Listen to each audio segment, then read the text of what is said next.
unique perspective because I have lived in Mexico. In fact, I've lived in Mexico down near the Belize and Guatemala border in South Quintana Roo near Chetumal. And I had brought my little family there, my young children there, and I saw with my own eyes how terrified the Guatemalans were for illegally jumping the southern Mexico border. They lived in fear for their lives. They ran for their lives because the southern Mexico border was locked up tight. And those who broached that border illegally were open licensed for harm, disappearance, and even death at the hands of federales and law enforcement in Mexico. That is not legend, that is fact, and I saw it with my own eyes. I saw how brutally Guatemalans and Central Americans were treated when they illegally jumped the border by those that lived in Mexico and saw and resented their illegal entry into their sovereign nation of Mexico. I saw them run for their lives. I saw them cowering in shadows. I know exactly how tight that southern Mexico border was locked up. Today, the Mexican government has organized to expedite the flow of human traffic from Central America straight directly into Texas. In fact, they have increased their bureaucracy to handle the flow of traffic. They have increased their medical personnel to handle the medical issues along the way. And they have expedited it with a free temporary travel pass as long as the traffic agrees to not stop in Mexico and make their way to their final destination, which is Texas. The Mexican government has organized to expedite this flow of traffic, and I'm here to tell you that the numbers that we've seen thus far will be dwarfed by what is on its way. Because the Mexican government has opened an additional 12 portals of entry.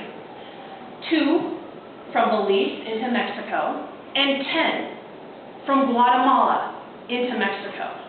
So a border that I saw years ago as being locked up tight has now been opened for business. And the free flow of traffic is coming directly into Texas. So what we have seen thus far will be dwarfed by what is coming. So what has happened is, as Dale Hall's already alluded to, we have a government, a federal government that is complicit in the importation of poverty, crime, and sickness into our country, specifically into Texas.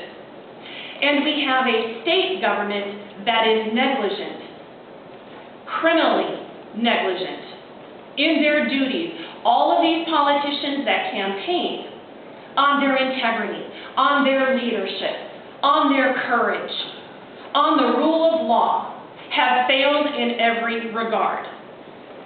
The fact that you have grassroots leaders across Texas that have to formulate a plan is embarrassing and dishonorable for our politicians to leave this undone. Leadership requires that you see the problem clearly and address it. Leadership requires that you anticipate the problems. They have not done so, and they have now left it to the people. The people are the ones stepping up. I have done so. You may have heard of a resolution that was passed in League City, the first of its kind in the entire nation, and it has not stopped there.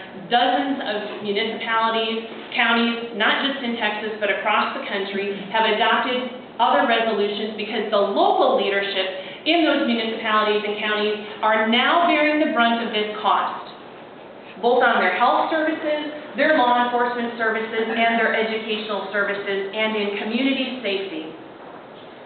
They're recognizing it. There's a mayor in Lynn, Massachusetts, Mayor Kennedy, who is speaking up saying the costs were unprecedented. They were not told about dozens and dozens of illegal aliens being shipped under the cover of dark into their town.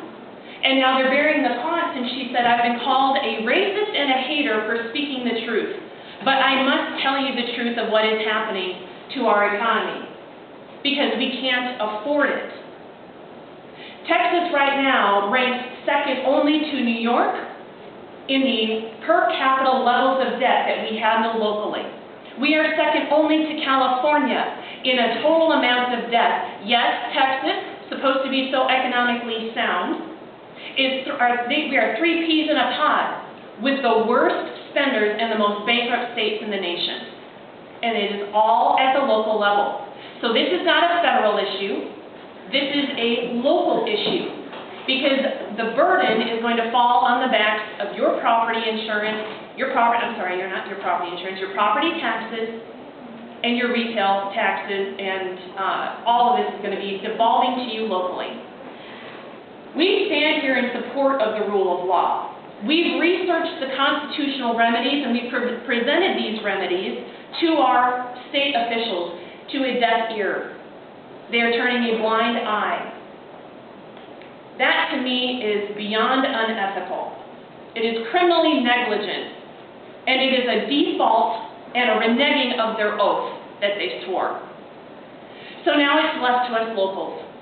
At the local level, League City passed a resolution that, contrary to what the media portrayed it as, was not a resolution barring unaccompanied alien children from our city. It was actually a resolution declaring the lawlessness of the federal government and the complicity of the state government and calling them to account.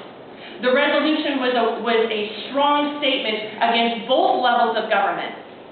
The fact that the feds and the state are using unaccompanied alien children and illegal aliens in total, and using their situation and the sadness and the horror and the tragedy that is resulting from this as a prop, I'm calling it a prop, for their political ambitions, is evil. So we created a resolution that said we, as far as League City goes, we in League City stand for the rule of law. We uphold law. We abide by the Constitution. The feds may not, but we will. That means League City will not become a stop in the chain of human trafficking that our federal government is complicit in. We will not allow them to establish camps for holding illegal aliens in our cities. We will not allow them to bring their lawlessness to our town, thereby threatening the health, safety, and security of the people who live there. If our state representatives will not step up to protect the people of Texas, the local politicians must, because you know what? We swore the same oath. And that oath is to protect, defend the Constitution of the United States and the state of Texas. We have a constitutional remedy, and our state representatives and our statewide elected leadership are deaf, dumb, and blind to the calls of those who elected them, the constituents and the citizens of Texas. Instead, they pander, they obfuscate, and yes, indeed, they lie about what is really happening, the intent of their actions, and the accomplishments of their actions. Whereas the citizens of League City, Texas recognize their duty, our duty as law-abiding citizens, to act in accordance with the U.S. Constitution and the Texas Constitution, and agree that our rights to life, liberty, and property shall not be infringed. And whereas the federal government has failed to protect the country in accordance with Article 1, Section 8 of the U.S. Constitution, Texas has the right and obligation to protect its citizens in accordance with Article 1, Section 1 of the Texas Constitution. See, we are people of law.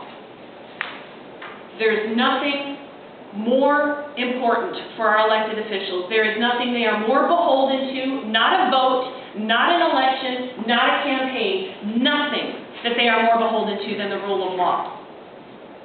The fact that we are here today to speak to this is a shame on our state government. Never mind the federal government. They're complicit in the lawlessness. You cannot even look to them for help because they created this problem. And it's been going on, as George Rodriguez said, for decades. It is up to us, we the people, to take back our government, including our state government, and bend it to our will.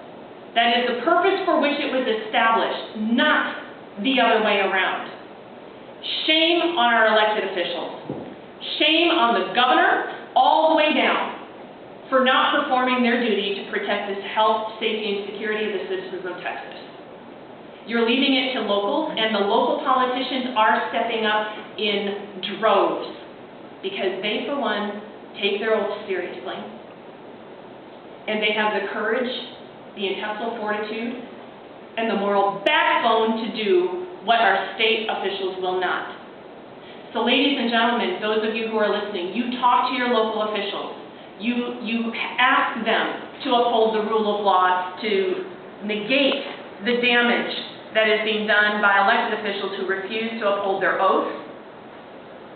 It is the honorable thing to do, and we stand before you to present a plan of action today. We don't come here to talk to you about the problems. You know what the problems are. But we have arrived with solutions. Thank you very much.